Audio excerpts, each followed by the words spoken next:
Hello mats, आज हम सीखने वाले एंगुलर सिंगल पेज एप्लीकेशन का सेटअप लगाना अपने कंप्यूटर पे। इसके अंदर हम सीखेंगे कि एंगुलर की स्टार्टर किट से कौन कौन सी फ़ाइल अपने सिस्टम में क्रिएट होते हैं, किस फ़ाइल का क्या मीनिंग है, किस फ़ाइल के अंदर क्या लिखा हुआ है, किस फ़ाइल के अंदर चेंज करने से कहाँ पे इम्पैक्ट आएगा, एंगुलर की बिल्ड कैसे बनती है, बिल्ड बनने के बाद क्या होता है, बिल्ड बनाने के लिए हमें कौन कौन सी फ़ाइल्स की हेल्प लगती है। सो ये सब हम इस आज की वीडियो में सीखने वाले हैं। एंगुलर सिंगल पेज एप्लीकेशन और एंगुलर की एप्लीकेशन का सेटअप लगाने के लिए आपके लैपटॉप या कंप्यूटर पे सबसे पहले एंगुलर का इंस्टॉल होना ज़रूरी है। एंगुलर को इंस्टॉल करने के लिए आपको सबसे पहले एंगुलर की ऑफिशियल वेबसाइट पे जाना होगा, जैसे कि हमने यहाँ पे ऑलरेडी ओपन की हुई है। आप यहाँ पे देख सकते हैं angular.io.cli। ये एंगुलर की ऑफिशियल वेबसाइट है, जिसके ऊपर से आप एंगुलर की कमांड को यूज़ करके अपने सिस्टम के अंदर आप एंगुलर को इंस्टॉल कर सकते हो। लेकिन इसके लिए आपको ये ध्यान रखना होगा, एंगुलर की एप्लीकेशन को अपने सिस्टम के अंदर इंस्टॉल करने से पहले नोड आपकी कंप्यूटर के अंदर या लैपटॉप के अंदर पहले से इंस्टॉल होनी चाहिए। आप हमारी लास्ट वीडियो देख सकते हो, जहाँ से आप सीख सकते हैं कि आप अपने सिस्टम के अंदर नोड को कैसे इंस्टॉल कर सकते हो। तो हम स्टार्ट करते हैं एंगुलर के लिए। एंगुलर को इंस्टॉल करने के लिए सबसे पहले आपको इस कमांड को कॉपी करना होगा। ये कमांड आपको क्या बता रही है, हम इसके लिए भी बारे में पहले से बात कर लेते हैं। सबसे पहले इसके अंदर लिखा है npm। npm का मतलब होता है node package manager. Node package manager install कर दे एक मॉड्यूल को जो कि ग्लोबली इंस्टॉल होगा। यहाँ पे जो -g है ये आपको डिनोट कर रहा है ग्लोबली। ग्लोबली का मतलब क्या है, आप अपनी टर्मिनल में किसी भी पाथ पे अगर आप इस मॉड्यूल को यूज़ करना चाहते हो, एंगुलर की एप्लीकेशन को, एंगुलर की CLI को यूज़ करना चाहते हो, तो आप वहाँ से वो कर सकते हो। आपको जस्ट ये कमांड को कॉपी करना है, अपने टर्मिनल को ओपन करना है, किसी भी पाथ पे खड़े होकर आप इसको इंस्टॉल कर सकते हो। बट उससे पहले आपको चेक करना है कि आपके सिस्टम के अंदर नोड इंस्टॉल है। बाय यूजिंग node-v आप ये सब देख सकते हो कि नोड का कौन सा वर्जन इंस्टॉल है। यहाँ पे हमारे पास नोड का वर्जन इंस्टॉल है 18.12.1। क्या आपके पास npm का वर्जन इंस्टॉल है, आप वो भी चेक कर सकते हैं। npm का कौन सा वर्जन इंस्टॉल है 8.19.2। ये हमारे लिए प्री रिक्वेस्टीज़ हैं, ये ऑलरेडी हमने कंफर्म कर लिया है कि ये सब इंस्टॉल हैं, तो we are good to go with Angular installation, right. So let's paste this command. जब तक ये एंगुलर की एप्लीकेशन इंस्टॉल होती है, हम बात कर लेते हैं कि एंगुलर की CLI और एंगुलर सिंगल पेज एप्लीकेशन किस लिए यूज़ होती है। बेसिकली एंगुलर के अंदर जो एप्लीकेशन हम बनाते हैं वो फ्रंट एंड को डेवलप करने के लिए यूज़ किया जाता है। मार्केट के अंदर और भी बहुत सारे फ्रेमवर्क हैं जो फ्रंट एंड की एप्लीकेशन को डेवलप करने के लिए यूज़ होते हैं, जैसे रिएक्ट है, Vue.js है, Ember.js है। काफ़ी सारे मॉड्यूल हैं जो हमारे यूज़ होते हैं फ्रंट एंड की एप्लीकेशन के लिए। तो हम जो अभी बात कर रहे हैं वो एंगुलर की बात कर रहे हैं। अभी हमने देखा कि हमारी एंगुलर की एप्लीकेशन इंस्टॉल हो गई है। इसको चेक करने के लिए भी आप यहाँ पे चेक कर सकते हैं कि एंगुलर की एप्लीकेशन को कैसे चेक किया जा सकता है। तो अब बाय यूजिंग ng हेल्प आप कंफर्म कर सकते हैं कि हमारी एंगुलर का CLI हमारे सिस्टम में इंस्टॉल हो गया है या नहीं हुआ है।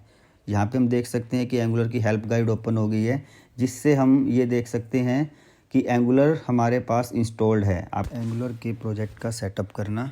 एंगुलर के प्रोजेक्ट को सेटअप करने के लिए हम एंगुलर CLI जो हमने अभी इंस्टॉल किया था उसके पावर को, उसके फीचर्स का यूज़ करेंगे, जिसकी हेल्प से हम एंगुलर की एक नई एप्लीकेशन का सेटअप करेंगे। एंगुलर की CLI मतलब कमांड लाइन इंटरफेस। इसके लिए कमांड और इसके ऑप्शंस को आपको देखने के लिए एंगुलर की CLI पेज पे आना होगा। यहाँ पे आपको वो सब लिस्ट मिल जाएगी जो जो आपको एंगुलर की CLI ऑप्शन प्रोवाइड करवाती है।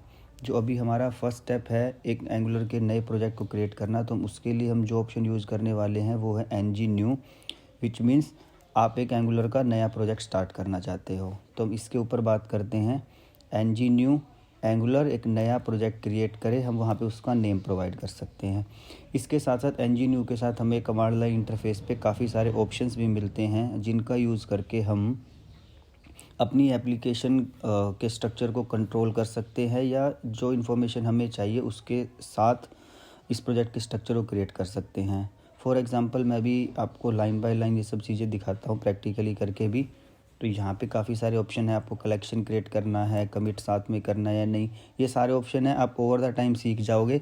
बट जो हम अभी वेरी फर्स्ट स्टेप पे करने वाले हैं उसके लिए हम बेसिक सेटअप स्ट्रक्चर ही लेके चलेंगे, जैसे कि हमको हमारे प्रोजेक्ट के अंदर राउटिंग को इनेबल करना है या नहीं करना। राउटिंग क्या होता है ये मैं आपको डिटेल में बताऊंगा।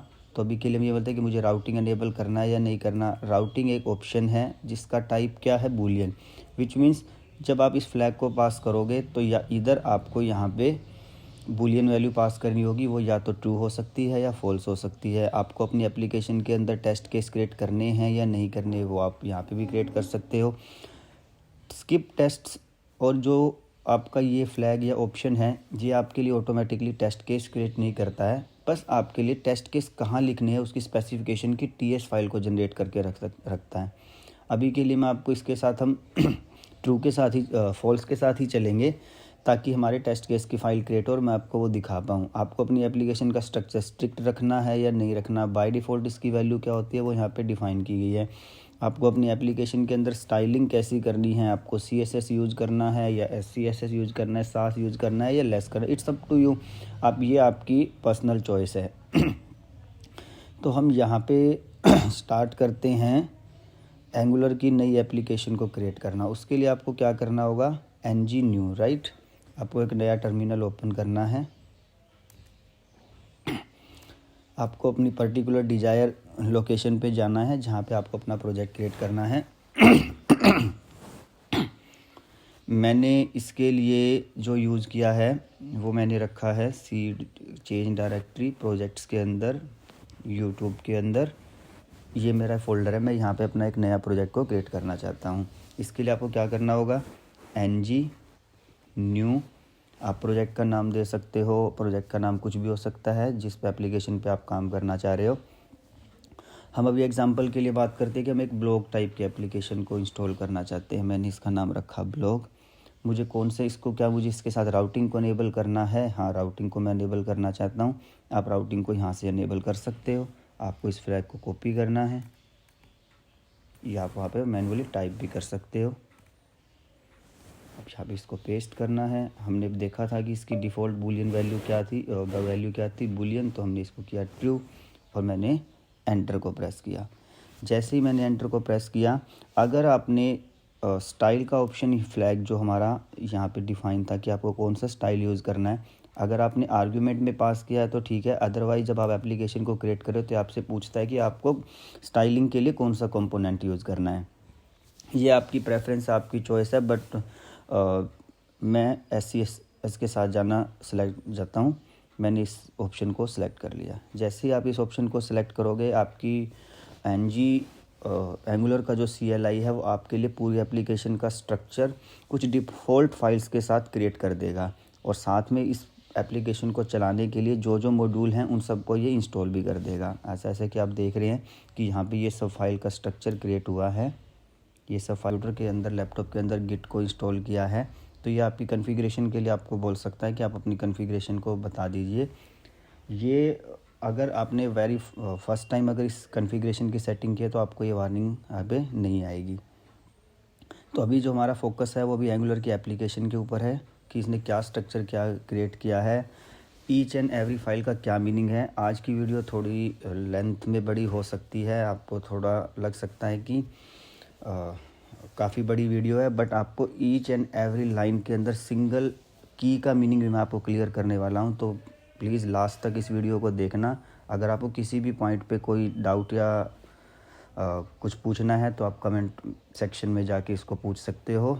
मैं ट्राई करूँगा कि मैं सेम डे ही आपको रिप्लाई करूँ। तो हमने हमारा प्रोजेक्ट क्रिएट हो चुका है। हम अब अपनी एप्लीकेशन को देखना चाहते हैं। इसके लिए आप अपना कोई भी फेवरेट एडिटर यूज़ कर सकते हो, जो भी आपकी प्रेफरेंस हो। इसके लिए आप विजुअल स्टूडियो का यूज़ कर सकते हो, सबलाइम का यूज़ कर सकते हो, जेट ब्रेन्स का यूज़ कर सकते हो। जो एडिटर आपका फेवरेट हो आप उसके साथ जा सकते हो। मेरी प्रेफरेंस विजुअल स्टूडियो कोड के साथ रहती है। तो आपको इस प्रोजेक्ट को ओपन करना है। हमने ये प्रोजेक्ट कहाँ पे क्रिएट किया था, हमारे फोल्डर्स के अंदर, प्रोजेक्ट्स के अंदर, यूट्यूब के अंदर, ब्लॉग को, राइट। इसको हम ओपन करेंगे। ओपन करने के बाद ये कुछ कॉन्फ़िगरेशन है जो आपको सेट करनी होंगी।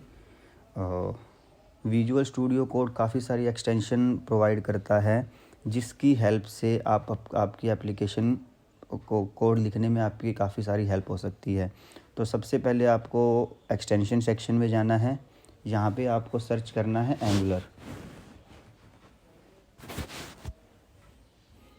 मेरी एप्लीकेशन एंगुलर लैंग्वेज सर्विस, जो एंगुलर की खुद का कम्युनिटी ने ये एक्सटेंशन बनाई है, ये मैंने ऑलरेडी इंस्टॉल किया हुआ है, इसलिए मुझे यहाँ पे इंस्टॉल दिखा रहा है। अगर आपको स्टूडियो में इंस्टॉल नहीं है तो इसको इंस्टॉल कर ले। जस्ट लाइक दिस इंस्टॉल का बटन दिखेगा, आपको प्रेस करना और आपका स्ट्रक्चर इंस्टॉल हो जाएगा। राइट, उसके बाद हम इस एप्लीकेशन के कोड को स्ट्रक्चर समझते हैं। किसी भी एप्लीकेशन के अंदर, नोड की एप्लीकेशन के अंदर, एंगुलर की एप्लीकेशन के अंदर आप मीन स्टैक या मन स्टैक किसी की बात करें, सबसे पहले जो हमको फाइल देखनी होती है एज ए डेवलपर वो होती है पैकेज डॉट जेसन। तो हम स्टार्ट ही करते हैं पैकेज डॉट जेसन से। पैकेज डॉट जेसन के अंदर हम पहली लाइन से स्टार्ट करेंगे और लास्ट तक जाएंगे किस फाइल का क्या मीनिंग है। सबसे पहले पैकेज डॉट जेसन के अंदर आपको शो हो रहा है नेम, इसका नाम, इस एप्लीकेशन का नाम क्या है। ब्लॉग, ये वही नाम है जो आपने ng के बाद दिया था, ng न्यू कमांड के साथ यूज़ किया था। आपके एप्लीकेशन का वर्जन क्या है ये आपको पता होना चाहिए कि आप कौन सी वर्जन के लिए यूज़ कर रहे हो। जो फर्स्ट की है वो हमारी मेजर होती है, जो सेकंड 0 है, जो डॉट के बाद सेकंड पॉइंट है वो माइनर होती है, और जो थर्ड वन है वो पैच होती है। ये हमारे वर्जन की कॉन्फ़िगरेशन है। आप थोड़ा गूगल करोगे या npm पे जाके इसके बारे में पढ़ोगे तो आपको इसके बारे में डिटेल में पता लग सकता है। तो अभी के लिए आपको सिर्फ इतना जानना है कि मेरी एप्लीकेशन का करंट वर्जन क्या है, वो आप यहाँ पे देख सकते हो। नेक्स्ट स्टेप है इसके अंदर स्क्रिप्ट की आपको बेसिकली क्या बताती है कि आपकी एप्लीकेशन के अंदर टर्मिनल से कौन कौन सी कमांड रन हो सकती हैं। अगर आपको ng टाइप करोगे तो आपकी ये वाली कमांड यूज़ होगी, अगर आप वहाँ पे स्टार टाइप करोगे तो ये वाली कमांड यूज़ होगी, बिल्ड टाइप करोगे तो ये कमांड रन होगी, वॉच करोगे तो ये, टेस्ट करोगे तो ये। इन कमांड को रन कैसे करना है ये भी मैं आपको बताऊंगा, पर यहाँ पे एक बात नोट करके रखने वाली है। स्क्रिप्ट्स के अंदर कुछ कीज़ ऐसी होती हैं जो इनकी प्री डिफाइन होती हैं, उनको आप डायरेक्ट, एक बारी हम एक एग्जांपल के लिए लिख लेते हैं। अगर आप npm स्टार्ट लिखोगे which means package dot JSON में जाके जो इस की के सामने कमांड लिखी हुई है, ये वाली कमांड आपकी टर्मिनल पे एग्जीक्यूट हो जाएगी। ये कमांड आपकी टर्मिनल पे एग्जीक्यूट हो जाएगी। इसी तरीके से आप यहाँ पे आप अपनी कस्टम कमांड भी बना सकते हो। अगर आप यहाँ पे कमांड रखना चाहते हो, मैंने रखा yt बिल्ड, मतलब यूट्यूब के लिए बिल्ड, और यहाँ पे मेरी ये कमांड यूज़ होनी चाहिए तो आप यहाँ पे यूज़ कर सकते हैं। मैंने लिखा इको हेलो यूट्यूब। तो ये कमांड अगर मैं यहाँ पे जैसा लिखता हूँ npm yt बिल्ड, तो कौन सी कमांड एग्जीक्यूट होगी, जो मैंने इसके सामने लिखी है, ये वाली इको हेलो यूट्यूब, आपकी ये वाली कमांड यूज हो जाएगी। यहाँ पे आपको एक चीज़ ध्यान रखनी है, अगर आप अभी ये आपका जो आपने स्क्रिप्ट के अंदर नई की ऐड की है, ये आपकी कस्टम की है। कस्टम की को रन करने के लिए आप डायरेक्ट यूज़ नहीं कर सकते, आपको यहाँ पे लिखना होगा npm run yt build।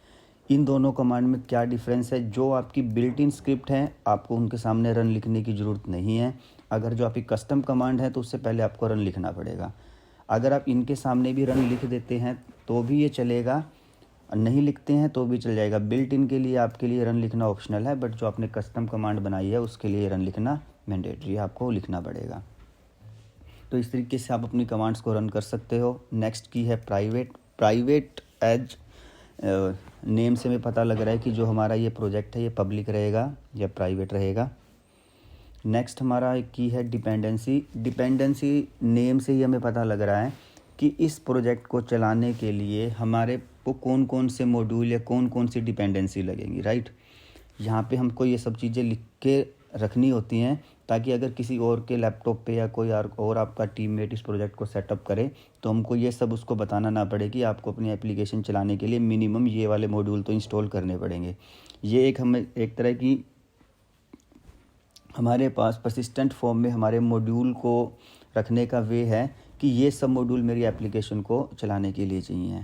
Example के लिए हम देख सकते हैं एंगुलर का एनिमेशन, ये एक एंगुलर कम्युनिटी का एक मॉड्यूल है, एनपीएम का मॉड्यूल है, जो आपकी एप्लीकेशन के अंदर बेस्ड ऑन सीएसएस या आपके ब्राउज़र के अंदर जो एनिमेशन होते हैं उन सब को यूज़ करने के लिए लिखा गया है। तो आप वो एनिमेशन के स्टेप इम्प्लीमेंट करने के लिए आपको ये मॉड्यूल लिखना होगा।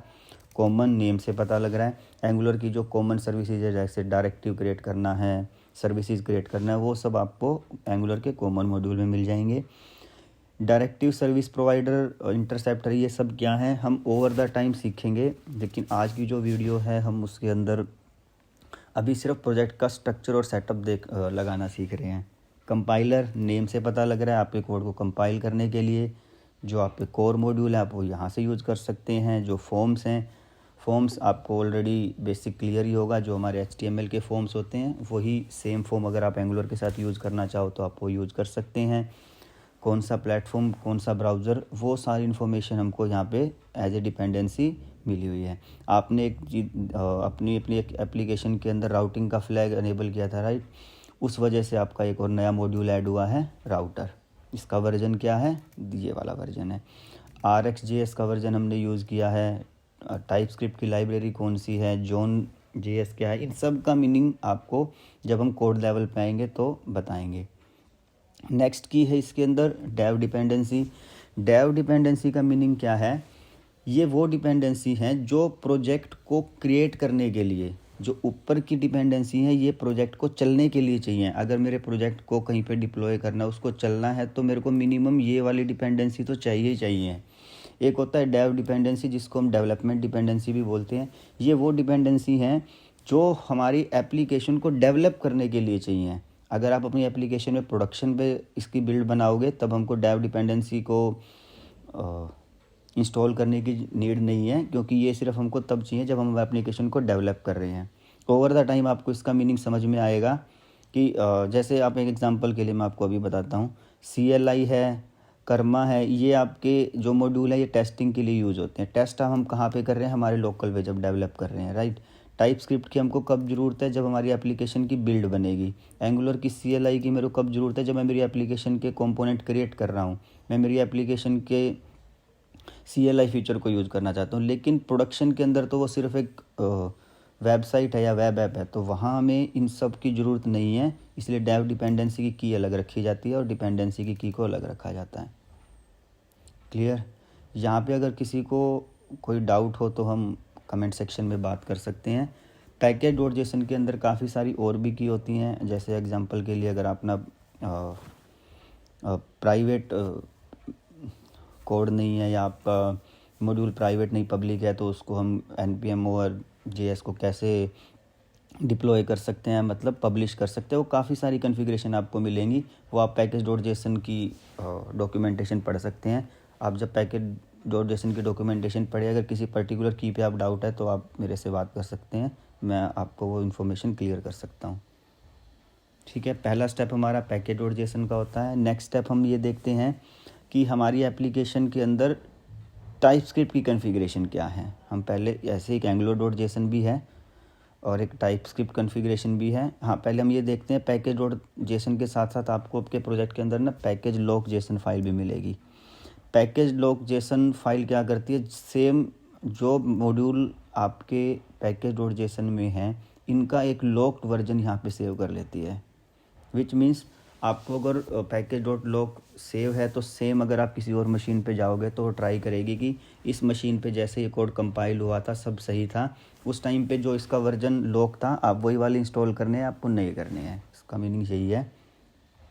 नेक्स्ट है tsconfig.json। हाँ, ये फाइल वेरी इंपॉर्टेंट है, जो आपको पता होनी चाहिए। ईच एंड एवरी लाइन का meaning single line of code के ऊपर भी आपको डाउट नहीं होना चाहिए, क्योंकि ये हमारी कॉन्फ़िगरेशन की फ़ाइल है। कॉन्फ़िगरेशन आपकी वेरी फर्स्ट टाइम प्रोजेक्ट के अंदर सेटअप होती है, बार बार इसका यूज़ नहीं होता, बट आपको सभी कीज़ का मीनिंग पता होना चाहिए। अगर आपको याद नहीं रहती कि मैंने कौन कौन सी की मेरी कॉन्फ़िगरेशन में है, दैट इज़ फाइन, हम गूगल पे जाके इसके बारे में पढ़ सकते हैं। लेकिन मैं आपको एक सिंगल की का मीनिंग क्लियर करवाता हूँ, ये आपको समझ के और याद करके रखना ज़रूरी है। पहला ऑप्शन है click compile on save meaning आपको ही क्लियर है कि जैसे ही मैं अपनी फ़ाइल को सेव करूँ मेरी फ़ाइल ऑटो कंपाइल हो जानी चाहिए। नेक्स्ट ऑप्शन है कंपाइलर के ऑप्शन। कंपाइलर के अंदर ऑप्शन के अंदर पहला ही ऑप्शन है बेस यूआरएल। बेस यूआरएल आपको क्या शो करता है कि मेरी एप्लीकेशन के अंदर आपको कुछ बेस ऐड करके रखना है। ये आपने पहले बेसिक जब क्लाइंट सर्वर आर्किटेक्चर पढ़ा होगा तो उसके अंदर देखा होगा कि आपकी एप्लीकेशन का बेस यूआरएल क्या है। तो हमारे यहाँ पे स्लैश है, कोई नया राउट नहीं है। आउटपुट डायरेक्टरी क्या होनी चाहिए, डिस्ट्रीब्यूशन के अंदर जाके आउट TSC बनेगी। ये हमारी डिस्ट्रीब्यूशन फाइल का स्ट्रक्चर है। फिर उसके बाद है force consistent casing in file name. Yes, very important feature. जब हम एक बड़ी टीम के साथ काम करते हैं तो कभी कभी आपको ये फेस करने को मिलेगा, कोई फाइल के नेम को -1 के साथ क्रिएट कर देता है, कोई फाइल को कैमल केस में क्रिएट कर देता है। एग्जांपल के लिए जैसे मान के चलते हैं, ये एक app.js के अंदर किसी ने लिखा app.component.html या app.component.module app.component.ts फाइल, राइट। अगर अभी यहाँ पे हम देखेंगे तो फाइल का नाम टोटली स्मॉल केस में है। अगर फाइल को इंपोर्ट करते हुए कोई app.component में a बड़ा कर देता है, c बड़ा कर देता है, या इसके अंदर वो कैमल केस का यूज़ कर लेता है, अगर आपने इसको फॉल्स किया है तो आपके फाइल का नाम पे डिपेंड करेगा। फाइल के नेम को कंसिस्टेंसी, या आप बोल सकते हो कि अपर केस लोअर केस को वो इग्नोर कर देगा, ठीक है। नेक्स्ट ऑप्शन है स्ट्रिक्ट का। स्ट्रिक्ट हम जावास्क्रिप्ट के अंदर यूज़ करते हैं कि मेरी फ़ाइल का जो वर्जन है जावास्क्रिप्ट का वो स्ट्रिक्ट होना चाहिए, नहीं होना चाहिए। आई वुड ऑलवेज सजेस्ट कि आपको स्ट्रिक्ट मोड के साथ चलना चाहिए ताकि काफ़ी सारी एरर जो है हमारी वो कंपाइल टाइम पे सॉल्व हो जाएं। जावास्क्रिप्ट का नेचर ही ऐसा है कि वो आपको एरर नहीं बताता है जब तक आप उसको स्ट्रिक्ट मोड नहीं करोगे। रन टाइम की एरर को अलग सिनेरियो है, टाइपस्क्रिप्ट उसमें भी हमें हेल्प कर देता है, बट अगर आप स्ट्रिक्ट वर्जन यूज़ करते हो तो काफ़ी सारी एरर आपको कंपाइल टाइम पे पता लग जाएंगी। नेक्स्ट ऑप्शन है नो इम्प्लिसिट ओवरराइड। हाँ, ओवरराइडिंग का कंसेप्ट आपने इनहेरिटेंस में पढ़ा होगा, सेम सिनेरियो यहाँ पे है। अगर आपकी टाइपस्क्रिप्ट किसी सुपर क्लास को एक्सटेंड कर रही है तो उसको ओवरराइड करने के लिए आपको वार्निंग दिखानी है या नहीं दिखानी। नेक्स्ट है no property access from index signature. ये वेरी इंपॉर्टेंट फीचर है टाइपस्क्रिप्ट के अंदर। आपने जावास्क्रिप्ट के बेसिक के अंदर पढ़ा होगा। सपोज करो कि आपका एक कोई ऑब्जेक्ट है, हम इस ऑब्जेक्ट को क्रिएट करते हैं लेट obj, और इसके अंदर हमारे पास डिफाइन प्रॉपर्टीज़ होती हैं। प्रॉपर्टी a, इसकी वैल्यू है b, और अभी सपोज करो मेरे ऑब्जेक्ट के अंदर a की प्रॉपर्टी है। अगर आपने इस कॉन्फ़िगरेशन को ट्रू रखा है तो आप ओनली सिर्फ वही प्रॉपर्टी ऑब्जेक्ट के साथ डॉट लगा के एक्सेस कर सकते हो obj.a। ये इट इज़ फाइन, अगर आप ऐसा यूज़ कर रहे हो तो फाइन है। लेकिन अगर कोई प्रॉपर्टी ऐसी है जो इस ऑब्जेक्ट के अंदर एग्जिस्ट ही नहीं करती, तो आप अगर obj डॉट सपोज करो yt लिखते हो तो नॉट फाइन, और आप बोल सकते हैं काम नहीं करेगी। अगर वो प्रॉपर्टी जो ऑब्जेक्ट के अंदर डिफाइन नहीं है, आपको वो इंडेक्स बेस ही पिक करनी होगी। तो आपको उसको पिक एक्सेस करने के लिए हम यहाँ पे ये लिख सकते हैं yt, तो ये काम करेगा। तो जो ये कॉन्फ़िगरेशन है आपकी, ये आपको बता रही है कि मुझे इंडेक्स बेस करना है या डॉट की जो आपकी अननोन प्रॉपर्टी है वो डॉट से एक्सेस हो सकती हैं या नहीं हो सकती। तो ये now this will work, now this will work. आपकी प्रॉपर्टी ये बता रही है नो इम्प्लिसिट रिटर्न, मतलब अगर आपने जावास्क्रिप्ट ये बोलती है कि आपके जावास्क्रिप्ट नहीं, हमें हमेशा हमारी प्रेफर्ड ही रहती है कि एवरी फंक्शन को कुछ ना कुछ रिटर्न करना चाहिए, राइट। तो अगर आपने वो आपकी एप्लीकेशन आपने रिटर्न टाइप डिफाइन किया है और कोड रिटर्न नहीं कर रहा है तो आपको वहाँ पे एरर शो कर देगा। No fall through case in switch case, हाँ वेरी बेसिक फीचर, हमने जावास्क्रिप्ट के अंदर पहले पढ़ा भी होगा कि अगर किसी केस के अंदर हमारा स्विच केस लिखा है और केस के अंदर ब्रेक मिस है तो वो नेक्स्ट वाले केस को भी एग्जीक्यूट कर देता है। अगर आप इसको ट्रू कर देते हो तो आपको एरर देगा। This kind of basic configuration है। सोर्स मैप क्या है? सोर्स मैप बेसिकली जब आप अपनी एप्लीकेशन को बिल्ड बना देते हो, बिल्ड बनाने के बाद अगर आपकी एप्लीकेशन डिप्लॉय है, आप उसको डीबग करना चाहते हो, तो डीबग करने के लिए आप वहाँ पे सोर्स कोड देख सकते हो या नहीं देख सकते, ये इन्फॉर्मेशन वो है। डिक्लेरेशन क्या है? डिक्लेरेशन वेरी इंपॉर्टेंट फीचर, आपको इसका पता होना चाहिए। डिक्लेरेशन क्या करेगा, आप जितने भी अपनी एप्लीकेशन के अंदर एक्सपोर्ट या वेरिएबल डिक्लेयर कर रहे हो, उसकी एक dot declaration dot type script file बना देगा। इस फाइल का हमको फ़ायदा वहाँ पे मिलता है, ऑटो कंप्लीशन के टाइम पे हमको फ़ायदा मिलता है कि इस वेरिएबल का टाइप क्या है, वो इन्फॉर्मेशन हम सारी देख सकते हैं।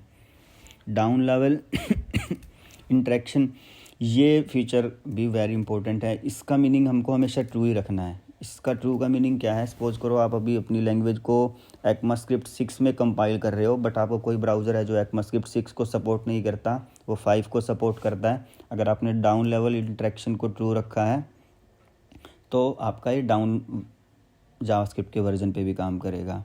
एक्सपेरिमेंटल डेकोरेटर, ये भी आपका सेम ऊपर वाले का रिवर्स है। अगर आपको नेक्स्ट लेवल कुछ एक्सपेरिमेंटल ब्राउज़र में चेंज आया है तो आप उसको भी यूज़ कर सकते हो। मॉड्यूल रेजुलेशन क्या है? अभी के लिए हम नोड रखते हैं, नोड 16 भी हो सकता है, पुराने वर्जन में क्लासिक भी होता था।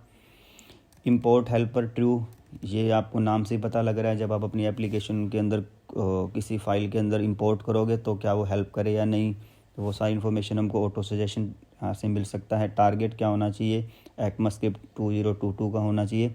ये सारी बेसिक कॉन्फ़िगरेशन आपको पता होना चाहिए। जैसे एंगुलर कंपाइलर के ऑप्शन क्या है, क्या आपका प्रोजेक्ट मल्टीपल लैंग्वेज को सपोर्ट करता है या नहीं करता, इंजेक्शन आपके स्ट्रिक्ट होने चाहिए या नहीं होने चाहिए, वो सारी इन्फॉर्मेशन आप यहाँ से निकाल सकते हो। टेम्पलेट स्ट्रिक्ट होने चाहिए या नहीं चाहिए। स्ट्रिक्ट का मीनिंग मैं आपको जब बिल्ड बनाऊँगा तब आपको दिखाऊँगा कि स्ट्रिक्ट का इम्पैक्ट कहाँ पे होता है। यहाँ तक हमने अभी सिर्फ पैकेज डॉट जेसन को और टाइप स्क्रिप्ट कन्फिग्रेशन की बेसिक कन्फिग्रेशन को ही समझा है। ये जो कन्फिग्रेशन मैंने अभी तक आपको दिखाई हैं, ये सारी कन्फिग्रेशन आप टाइप स्क्रिप्ट की TS कन्फिग में जाके भी देख सकते हैं। आपको यहाँ पे काफ़ी सारी और कन्फिग्रेशन भी मिल जाएंगी, जहाँ से आपको काफ़ी कुछ सीखने को भी मिलेगा। तो जो कन्फिग्रेशन हमने वहाँ पे देखे वो सारी कन्फिग्रेशन आप यहाँ पे भी देख सकते हो। नेक्स्ट हमारा स्टेप है, इसी के अंदर आपने देखा होगा कि स्पेक डॉट जेसन, ये बस टेस्टिंग पर्पज़ के लिए होते हैं कि टेस्टिंग के लिए हमको कॉन्फ़िगरेशन कहाँ डिफ़ाइन करनी है। टेस्टिंग पे हम अलग से एक पूरी वीडियो बनाएंगे, हम वहाँ पे बात करेंगे। नेक्स्ट हमारी फाइल है angular dot JSON. Angular dot JSON आपकी एप्लीकेशन का आप बोल सकते हो कॉन्फ़िगरेशन के लिए पूरा बेस है, यहीं से आपकी एप्लीकेशन ड्राइव होती है। तो पहली की इसके अंदर जो है वो है स्कीमा। स्कीमा एज नेम से डिफ़ाइन कर रहा है कि इस एंगुलर की कॉन्फ़िगरेशन को कौन सा स्कीमा हमें यूज करना है। मतलब आप यहाँ पे इसको बेसिक ये समझ सकते हो इन लेमन लैंग्वेज की, यहाँ पे भी इनहेरिटेंस का कंसेप्ट लगा हुआ है। एंगुलर की इस कॉन्फ़िगरेशन को जो सभी प्रोजेक्ट्स में यूज होती है, उन्होंने अपनी एंगुलर की CLI और लिब कन्फिग में रखा है। आप ये फाइल यहाँ देख सकते हो। एंगुलर के अंदर जाओगे, इसके अंदर CLI के अंदर जाओगे, लिब के अंदर जाओगे, लिब के अंदर कन्फिग और स्कीमा डॉट जेसन, आपकी ये फ़ाइल है। इस फाइल को वो यहाँ पे इंपोर्ट कर रहा है, विच मीन्स कि आप इस फाइल को सिंपल टर्म में ये समझ सकते हो कि इस फाइल को यहाँ पे एक्सटेंड किया है। फिर उसके बाद वर्जन, मेरी एंगुलर की एप्लीकेशन का वर्जन क्या है। न्यू प्रोजेक्ट रूट, ये क्या बताता है कि आपकी एप्लीकेशन का जहाँ रखी हुई है उसका रूट प्रोजेक्ट क्या है। आप यहाँ पे देख सकते हो ना, PWD अगर हम यहाँ पे करें PWD, तो जो हमारी रूट डायरेक्टरी है ये मेरा यूज़र है। यूज़र के अंदर जो मेरी रूट डायरेक्टरी है वो प्रोजेक्ट्स है। ये वो प्रोजेक्ट्स हैं जो यहाँ पे आया। अब उसके अंदर हमारे प्रोजेक्ट्स बने हैं। प्रोजेक्ट के अंदर जो हमारी एप्लीकेशन का नेम है वो है ब्लॉग, जो हमने वहाँ पे ng-new के साथ दिया था। अगला है प्रोजेक्ट टाइप।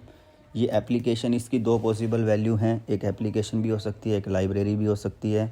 आपको नेम से समझ में आ गया होगा कि मुझे एप्लीकेशन बनानी है या लाइब्रेरी बनानी है। सिमेंटिक्स, इससे आपकी स्टाइलिंग आपकी एप्लीकेशन की क्या होनी चाहिए। यहाँ पे आप अपनी एप्लीकेशन की स्टाइलिंग के लिए डिफ़ॉल्ट कॉन्फ़िगरेशन सेट कर सकते हो कि जब भी मेरा एंगुलर का एक नया कंपोनेंट क्रिएट हो तो उसको बाय डिफ़ॉल्ट स्टाइल क्या होना चाहिए, SCSS। ये वो है जो आपको अगर ध्यान हो, जब हमने प्रोजेक्ट क्रिएट किया था तो मैंने वहाँ पे सिलेक्ट किया था, राइट। तो ये वो SCSS है, हम ये यहाँ पे डिफ़ॉल्ट सेट करते हैं। रूट ऑलमोस्ट आपको एवरी केस में ब्लैंक मिलेगा, ये आपकी सेम इससे ही रिलेट करता है कि आपके प्रोजेक्ट का स्ट्रक्चर क्या है। सोर्स रूट क्या है, ये हमारा सोर्स जो ये फ़ोल्डर बना है यहाँ पे मिलेगा। प्रीफिक्स क्या है, ये आपका ऐप है। ये हमारी एप्लीकेशन के लिए बताता है कि आपको अपनी एप्लीकेशन के लिए प्रीफिक्स कोई भी कंपोनेंट क्रिएट करना है तो उससे पहले क्या नाम रखना है, या आप अपनी यहाँ पे कंपनी का नाम भी रख सकते हो। अगर सपोज करो एग्जांपल पे ट्विटर या फेसबुक यू रखते हो तो जितने भी आप कंपोनेंट करोगे उन सबसे पहले ट्विटर या फेसबुक, यूट्यूब जो भी लिखना है वो लिखा हुआ आएगा। जनरली यहाँ पे ये आपको ऐप ही मिलेगा। आपकी एप्लीकेशन का आर्किटेक्चर क्या है, आर्किटेक्चर के अंदर पहला ऑप्शन है बिल्ड का। बिल्ड बेसिकली क्या काम करती है, आपने जो कोड लिखा है उसको कंपाइल करके रन करने के लिए जो कन्वर्जन करना है उसमें हमारी हेल्प करती है। जब आप बिल्ड बना दोगे तो आपका डिस्ट्रीब्यूशन फोल्डर क्या होगा, DIST को हम डिस्ट्रीब्यूशन बोलते हैं कि एक डिस्ट्रीब्यूशन का फ़ोल्डर बनेगा, उसके अंदर एक ब्लॉग नाम का फ़ोल्डर बनेगा। ये हमारा बिल्ड बनने के बाद क्रिएट होगा। हम बिल्ड बना के दिखाएंगे लास्ट में आपको। आपकी इंडेक्स फ़ाइल कौन सी है, आपकी इंडेक्स फ़ाइल ये है। मेन फ़ाइल कौन सी है, आपकी मेन फ़ाइल को आपको यहाँ से पता लग जाएगा। पॉलीफिल्स क्या है, जो हमने वहाँ पे भी यूज़ की हुई थी। टाइपस्क्रिप्ट की कन्फिग्रेशन जो हमने पढ़ी थी वो हमने यहाँ पे बताई है कि ये वाली कन्फिग्रेशन इस एप्लीकेशन के साथ यूज होनी चाहिए। स्टाइल के लिए हमको क्या यूज़ करना है, SCSS यूज़ करना है। एसेट नेम से ही पता लग रहा है आपकी एप्लीकेशन के एसेट्स क्या क्या हैं, लाइक इमेजेस क्या हैं। जो आपकी स्टैटिक इन्फॉर्मेशन होती है उसको हम एसेट बोलते हैं। तो यहाँ पे आप देख सकते हो कि हमारे SRC के अंदर ये एसेट का फोल्डर पड़ा है, तो ये इन्फॉर्मेशन यहाँ पे है। स्टाइल, आपकी एप्लीकेशन लेवल की स्टाइल कहाँ पे है, ये इन्फॉर्मेशन स्टाइल और स्क्रिप्ट ना काफ़ी इम्पोर्टेंट है और काफ़ी सारे जो बिगनर्स हैं वो यहाँ पे एक मिस्टेक करते हैं। ये तक हमने जब तक बेसिक HTML जावास्क्रिप्ट jQuery देखी होगी तो हम क्या करते हैं, अपनी एप्लीकेशन जो हमारी index.html होती है वहीं पे स्टाइल और स्क्रिप्ट्स को ऐड करते हैं। जैसे इसके अंदर इंडेक्स की मेन फाइल कौन सी है, ये वाली। हम क्या करते हैं, हेडर टैग के अंदर हमारे जो हमने हेड टैग लिखा है यहीं पे हमारे जितने भी CSS और लिंक्स हैं ना हम यहाँ पे डिफ़ाइन कर लेते हैं। जितनी भी हमारी स्क्रिप्ट्स हैं हम वहाँ पे नीचे जाके यहाँ पे स्क्रिप्ट टैग को ऐड करते चलते हैं। अगर आपको ये बेसिक स्ट्रक्चर ध्यान हो तो ये इन्फॉर्मेशन हम यहाँ पे ऐड करते हैं। बट एंगुलर बोलता है कि आपकी जो भी ऐसी एप्लीकेशन लेवल की ग्लोबल स्क्रिप्ट और स्टाइलिंग इंस्टॉल करनी है ना तो आपको यहाँ पे डिफ़ाइन करना चाहिए जो एंगुलर ने बताया है, यानी कि स्टाइल में और स्क्रिप्ट में। एग्जाम्पल के तौर पे मैं आपको अच्छे से रिलेट करा तो सपोज़ करो आपको अपनी एप्लीकेशन के अंदर बूटस्ट्रैप इंस्टॉल करनी है, तो बूटस्ट्रैप की CSS और जो उसको कंपाइल करने के लिए जावास्क्रिप्ट की फ़ाइल लगती हैं वो आपकी application through out the application वो यूज़ होनी है, राइट। तो हम उसको index.html में ना यूज़ करके हम स्टाइल में यहाँ पे रखते हैं ताकि वो सब चीज़ें जो हमारी थ्रू आउट द एप्लीकेशन चाहिए स्क्रिप्ट को लोड होने से पहले वो इन्फॉर्मेशन हम यहाँ पे रख पाएँ। नेक्स्ट वीडियो जब हम बूटस्ट्रैप का इंस्टॉलेशन एंगुलर के अंदर करेंगे तब मैं आपको ये कॉन्फ़िगरेशन दिखाऊंगा। बट आपको अभी के लिए इतना माइंड में रखना है वो सारी इन्फॉर्मेशन जो हमको ग्लोबली चाहिए हैं वो हम स्टाइल और स्क्रिप्ट के अंदर रखते हैं। नेक्स्ट है कॉन्फ़िगरेशन किस टाइप की चाहिए आपको, प्रोडक्ट टाइप की चाहिए, प्रोडक्शन की है, डेवलपमेंट की। ये ओवर द टाइम आपको पता लगे कि सेम प्रोजेक्ट अलग अलग एनवायरनमेंट पे हमको रन करना पड़ता है तो दोनों की कॉन्फ़िगरेशन अलग अलग होनी चाहिए। इसके अंदर पहला ऑप्शन है बजट का। बजट यहाँ पे फाइनेंशियल बजट नहीं है, यहाँ पे बजट का मीनिंग है आपकी फ़ाइल के साइज़ का। यहाँ पे हमने लिखा है कि जब हमारी प्रोडक्शन के लिए बिल्ड बन रही है, पूरी बात हम अभी तक बिल्ड सेक्शन की करते हुए आ रहे हैं, तो यहाँ पे जो बजट है वो भी बिल्ड का है। तो यहाँ पे ये बताना चाहिए कि प्रोडक्शन की जब बिल्ड बनेगी तो आपका फ़ाइल का कंपाइल होने के बाद जो फाइल मर्ज होके बनेगी वो मैक्सिमम कितने साइज़ की हो सकती है, 1 MB की। अगर आपका बिल्ड का साइज़ 1 MB से इंक्रीज़ होगा तो एरर देगा कि बिल्ड सक्सेसफुल नहीं है। 500 KB 500 KB से ऊपर जाएगा तो वार्निंग देगा। यही है कंपोनेंट स्टाइल मतलब यहाँ पे CSS की बात हो रही है। अगर CSS की फ़ाइल का साइज़ इससे बड़ा है तो वार्निंग या एरर देना है। ये आपकी कन्फिगरेबल है, आप इसको यहाँ पे आके चेंज करोगे तो आप कर सकते हो। वेरी इंपॉर्टेंट फीचर, काफ़ी जगह पे आपको काम करने के बाद बिल्ड फेल हो रही होगी और मैक्सिमम साइज एक्सीड की एरर आ रही है तो वहाँ पे आपको कंफ्यूज नहीं हो रहा है कि क्या हो रहा है। जस्ट एंगुलर की कन्फिग्रेशन में आओ, चेक करो कि जो साइज़ मेंशन है उससे बड़ी बिल्ड हो रही है तो उसके अगेंस्ट आप यहाँ पे साइज़ को मॉडिफाई कर सकते हो। ऐसे ही डेवलपमेंट के लिए है कि आपको बिल्ड को ऑप्टिमाइज़ करना है या नहीं करना, सेम ऊपर वाली इन्फॉर्मेशन आप यहाँ पे देख सकते हो सोर्स मैप बनाना है। सोर्स मैप का मैं आपको मीनिंग जब बिल्ड बनाऊंगा ना तो दिखाऊंगा, ये काफ़ी यूज़फुल है और आपको इसके बारे में पता होना चाहिए। डिफ़ॉल्ट कॉन्फ़िगरेशन कौन सी यूज़ करनी है, डेवलपमेंट या प्रोडक्शन, तो इन्होंने बताया है प्रोडक्शन। ऐसी बिल्ड के साथ हमारा सर्व होता है। बिल्ड हमारा सोर्स कोड को कन्वर्ट करके जावास्क्रिप्ट में कन्वर्ट कर देगा।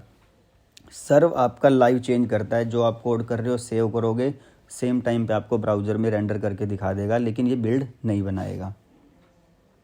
ऐसे ही एक्सट्रैक्ट IN, क्या आपका प्रोजेक्ट मल्टीपल लैंग्वेज को सपोर्ट करता है तो उसके लिए आपको क्या काम करना है, आपको टेस्ट केस लिखने हैं तो टेस्ट केस की कॉन्फ़िगरेशन है। यहाँ पे ये सारी चीज़ें आप पढ़ सकते हो, समझ सकते हो, और आपको इन सभी कॉन्फ़िगरेशन के साथ प्ले करके देखना चाहिए। बट आई वुड सजेस्ट कि डिफ़ॉल्ट कॉन्फ़िगरेशन को टच मत करो, लेकिन हर की का मीनिंग आपको पता होना चाहिए। तो angular.json की कॉन्फ़िगरेशन यहीं तक थी। नेक्स्ट अभी हम सिर्फ इसके अंदर रूट डायरेक्टरी के अंदर जो चीज़ें हैं हम पहले उन्हीं की बात करते हैं। हाँ, नेक्स्ट हमारे पास क्या बचा, रीडमी। ये आपकी फ़ाइल को कैसे रन करना है, इसको कोई प्ले बुक भी बोल देता है, रन बुक भी बोल देता है, कोई रीडमी भी बोल देता है। तो ये सिर्फ रीडमी के अंदर हम अपना प्रोजेक्ट क्या काम करता है, कैसे चलता है, क्या डेवलपर के लिए नोट है, वो सारी इन्फॉर्मेशन जो है वो हमको रीडमी में रखनी चाहिए। ये फ़ाइल कंप्लीट होगी। नेक्स्ट है गिट इग्नोर। गिट इग्नोर नाम से ही पता लग रहा है, अगर आपको पता है गिट क्या है तो अच्छा है। आप बोल सकते हो गिट एक रेपोजिटरी की तरह काम करता है, एक वर्जन कंट्रोल सिस्टम है। आप अपने कोड के वर्जन्स को मेंटेन करके रख सकते हो। तो हमको अपनी रेपो पे कौन कौन से कोड को पुश नहीं करना है वो सारी इन्फॉर्मेशन हम गिट इग्नोर में रखते हैं। इसके लिए मैं आपको अलग से एक सेक्शन में समझाऊंगा, लेकिन अभी आज हम एंगुलर की कॉन्फ़िगरेशन पे बात कर रहे हैं। एडिटर की कॉन्फ़िगरेशन यहाँ पे लिखी हुई है। ये भी काफ़ी यूज़फुल कॉन्फ़िगरेड फाइल है। इसका यूज़ हम कहाँ करते हैं, सपोज़ करो कि लार्ज टीम के साथ काम करें, एक ही प्रोजेक्ट पे मल्टीपल पर्सन काम कर रहे हैं, तो दोनों का इंडेंटेशन स्टाइल क्या होना चाहिए, टैब कैसे होना चाहिए, कोड स्टाइल कैसे लिखना चाहिए, वो सब कॉन्फ़िगरेशन हम यहाँ पे लिखते हैं ताकि दोनों का कोड लिखने का पैटर्न सेम रहे, अदरवाइज़ वो आपको वार्निंग देगा। ये एडिटर की कॉन्फ़िगरेशन, नथिंग एल्स। आप टैब दबाओगे, किसी के टैब में 8 की सेटिंग हो सकती है, किसी में 4 की हो सकती है, वो सब सेटिंग यहाँ कर सकते हो ताकि सेम कोड का स्ट्रक्चर रहे। नोड मॉड्यूल्स जो आपने पैकेज.json में डिपेंडेंसी में है, जब npm इंस्टॉल किया था, जो बाय डिफ़ॉल्ट इसने खुद ने रन कर दिया था, npm इंस्टॉल करने के बाद ये सब चीज़ें नोड मॉड्यूल्स में आ जाएंगी। ये विजुअल स्टूडियो की कॉन्फ़िगरेशन है। नेक्स्ट और इम्पोर्टेंट पॉइंट जो अब हमारा कोड से रिलेटेड है वो है सोर्स सेक्शन। अब हम सोर्स सेक्शन की बात करते हैं। सोर्स के अंदर आपने देखा था angular.json के अंदर, हम उसी फाइल को फिर से एक बार ओपन करते हैं कि कौन कौन सी दो मेन फाइलें हैं, एक index.html और एक main.js। index.html पे हम बात करते हैं। सबसे पहले है डॉक्यूमेंट। ये बेसिक एंगुलर की एक एप्लीकेशन का स्ट्रक्चर है, इसमें कुछ भी ऐसा नया नहीं है। आपको जो इसमें नया देखने को मिलेगा वो app.root है, app.root। इसको ध्यान से देखना, इसके ऊपर हम काफ़ी देर तक बात करने वाले हैं और यहीं से ही हमारा मैजिक स्टार्ट होगा एंगुलर का। यही एप्लीकेशन का जो नया कंपोनेंट है हमारी एप्लीकेशन के लिए प्ले करेगा।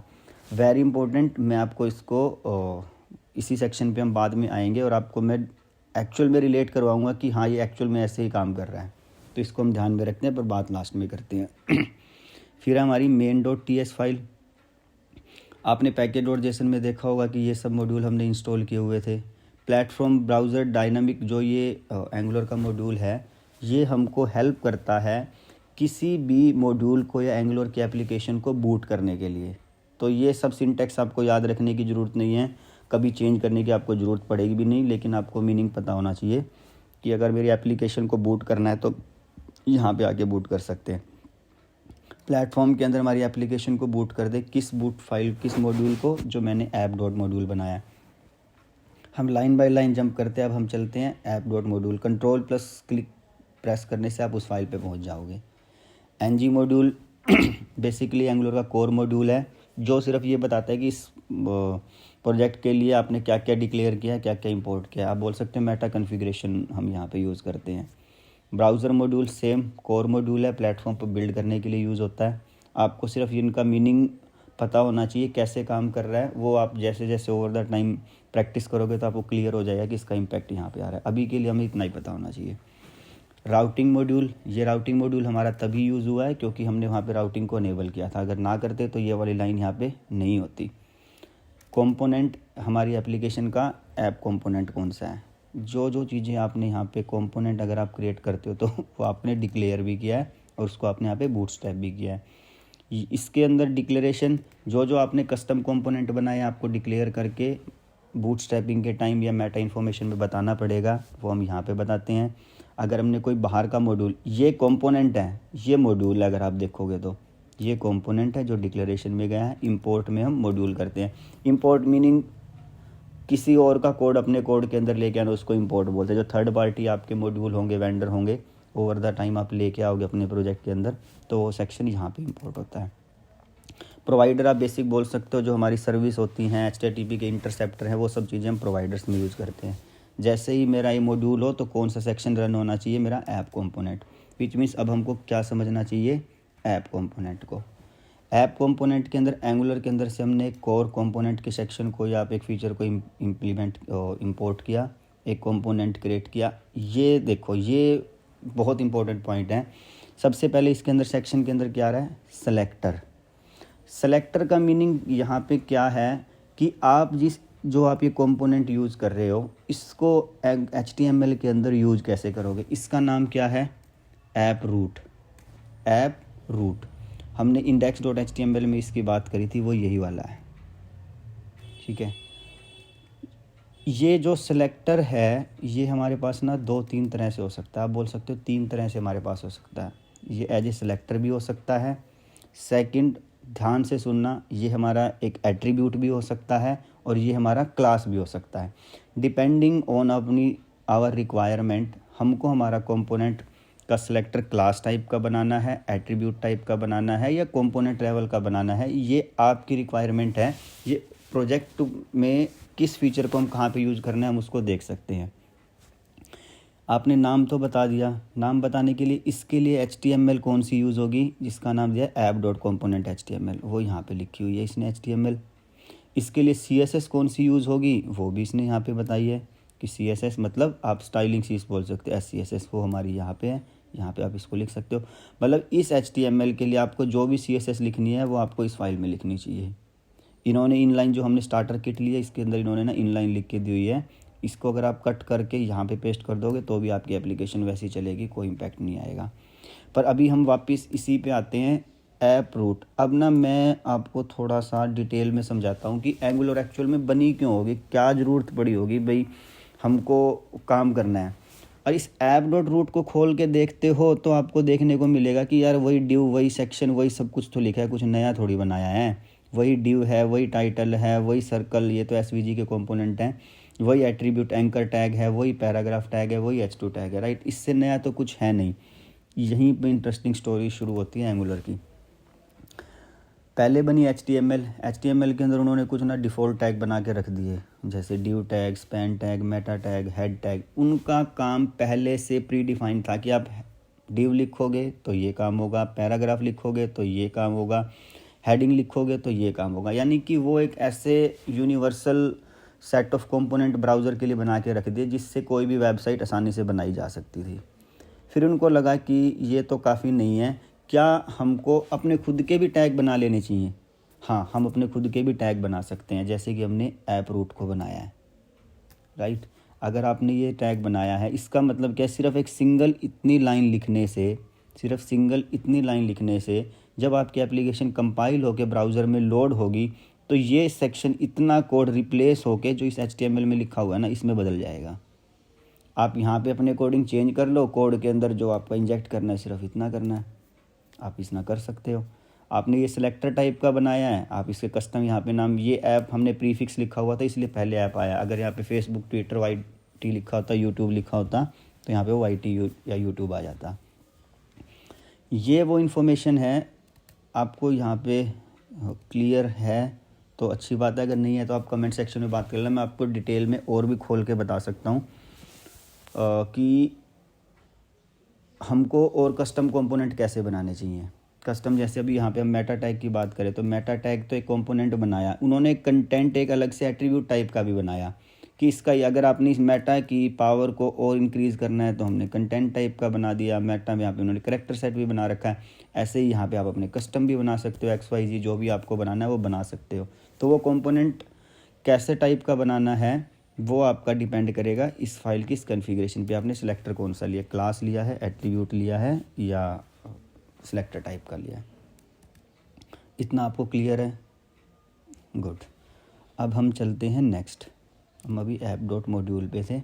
हमने ऐप कंपोनेंट को देख लिया था, फिर एक राउटिंग का मॉड्यूल। अभी के लिए शायद ये फाइल ब्लैंक होगी। हाँ, ये फाइल ब्लैंक है। हमने कोई यहाँ पे ना राउट्स को डिफ़ाइन नहीं किया है। वही सेम मॉड्यूल, इसको डिक्लेयर करना है, इसके लिए क्या क्या इंपोर्ट करना है और ये क्या क्या एक्सपोर्ट करेगी। राउटिंग मैं आपको बेसिक स्ट्रक्चर थोड़ा बताता हूँ। राउटिंग है क्या? इंटरनेट के ऊपर कोई भी पेज अगर ओपन होता है तो उसका एक अपना खुद का एड्रेस होता है, राइट। वो एड्रेस क्या होगा वो हम यहाँ पे डिफ़ाइन करते हैं। वो कॉन्फ़िगरेशन हम देखेंगे अभी कि अगर हमने राउट्स को डिफ़ाइन किया है, जब मेरा URL मैं यहाँ पे बेसिक स्ट्रक्चर आपको अभी रख के दिखाता हूँ कि कैसा होता है। ऐसा हम कोई कॉन्फ़िगरेशन बताएंगे कि एक पाथ होगा। पाथ का मतलब मेरा जब /home हो, एक ऐसे ही हमारा यहाँ पे कंपोनेंट हो जाएगा कि कंपोनेंट मेरा खुल जाए हेलो वर्ल्ड। आप यहाँ पे कंपोनेंट मैं अभी स्ट्रिंग में लिख रहा हूँ, बट हमको ये लिखना होगा यहाँ पे इंपोर्ट करके हम उसका नाम यहाँ पे लिखेंगे। अभी ये एरर दे रहा है क्योंकि हमने वो कंपोनेंट बनाया नहीं है। तो जब मेरी एप्लीकेशन के अंदर /home होगा तो कौन सा कंपोनेंट एक्टिव होगा? ये वाला। कंपोनेंट कैसे बनते हैं ये हम अभी आगे नेक्स्ट सीखेंगे। आपको एंगुलर की CLI कमांड से ना ऑप्शन मिलता है ng जनरेट कंपोनेंट का, ng जनरेट C मतलब कंपोनेंट। तो आप ये यहाँ पे बना सकते हो। तो वो कॉन्फ़िगरेशन हम यहाँ पे बताएंगे। ये फाइल आपकी थ्रू आउट द प्रोजेक्ट, ये फाइल आपकी हमेशा यूज होगी ही होगी। डीबगिंग के लिए मेरी टिप है आपके एंड से, अगर आपको किसी एग्जिस्टिंग प्रोजेक्ट पे काम करने को मिलता है, आपको बोलो कि इस पाथ पे एरर आ रही है, तो सबसे पहले आपको यही देखना है पाथ ये है, उस पाथ को कॉपी करके इस राउट फाइल में ढूंढना है। जैसे इस राउट फाइल के अंदर वो पाथ मिल जाए, फिर आपको पता लग जाएगा इस पाथ के अगेंस्ट कौन सा कंपोनेंट एक्टिव है। तो आपको पता लगेगा कि इस सेक्शन के अंदर आपकी एरर है। वो सब चीज़ें आपको प्रैक्टिस से और ओवर द टाइम आएंगी। अभी क्या पता आपके समझ में ना आ रहा हो मैं क्या बोलना चाह रहा हूँ, क्योंकि ये बिगनिंग है।